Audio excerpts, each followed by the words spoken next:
the buttons here that I had that were worn out, and it's pretty neat. I gotta say, I thought it was pretty chintzy.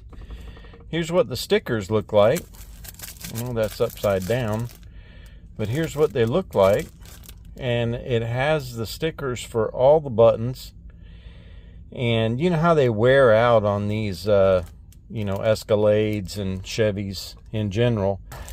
This here covers them up and makes them look new again. Yeah. Look at that. Look at that. They all light up still.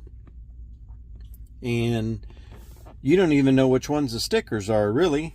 If you really look, you can probably tell. The recirculate and the fan are the two that I replaced. I think this whole kit was $7. And you know, that looks pretty good to me, guys.